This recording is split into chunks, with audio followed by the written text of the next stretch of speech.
పవన్ కళ్యాణ్ గారు జనసేనలో ఉన్నారో మరి బీజేపీ పార్టీలో ఉన్నారో మరి మాకైతే అర్థం కావటం లేదు. జనం కూడా కన్ఫ్యూజన్లోనే ఉన్నట్టున్నారు.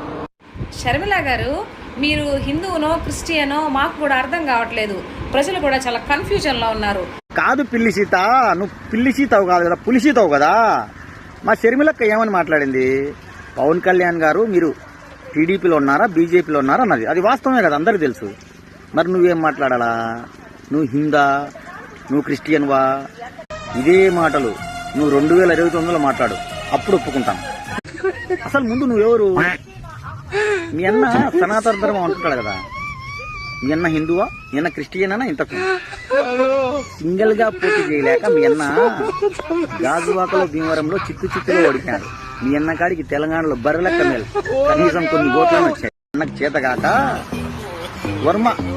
వర్మను అడ్డు పెట్టుకొని కులం ఓట్లేం కాదు, ఈవీఎంలోలే గెలిచాడు, ఎమ్మెల్యే. వర్మకు ఎమ్మెల్సీ గాని ఇవ్వకుండా వాళ్ళ అన్నకి ఇచ్చాడు. అది తెలుసా నీకు?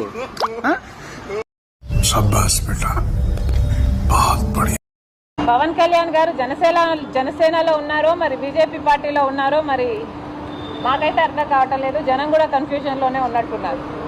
షర్మిల గారు, మీరు హిందువునో క్రిస్టియనో మాకు కూడా అర్థం కావట్లేదు. ప్రజలు కూడా చాలా కన్ఫ్యూజన్లో ఉన్నారు. కాదు పిల్లి సీత, నువ్వు పిల్లి సీతవు కాదు కదా, పులి సీతవు కదా. మా షర్మిలక్క ఏమని మాట్లాడింది? పవన్ కళ్యాణ్ గారు మీరు టీడీపీలో ఉన్నారా బీజేపీలో ఉన్నారా అన్నది. అది వాస్తవమే కదా, అందరికీ తెలుసు. మరి నువ్వేం మాట్లాడాలా? నువ్వు హిందా, నువ్వు క్రిస్టియన్వా? ఇదే మాటలు నువ్వు 2029లో మాట్లాడు, అప్పుడు ఒప్పుకుంటాం. అసలు ముందు నువ్వెవరు? మీ అన్న సనాతన ధర్మం అంటున్నాడు కదా. మీ అన్న హిందువా, మీ అన్న క్రిస్టియన్ అన్నా? ఇంతకు సింగిల్ గా పోటీ చేయలేక మీ అన్న గాజువాకలో భీమవరంలో చిత్తులో ఓడిపోయాడు. మీ అన్న కాడికి తెలంగాణలో బర్రెలెక్క మేలు కనీసం కొన్ని ఓట్లను వచ్చాయి. అన్నకు చేతగాక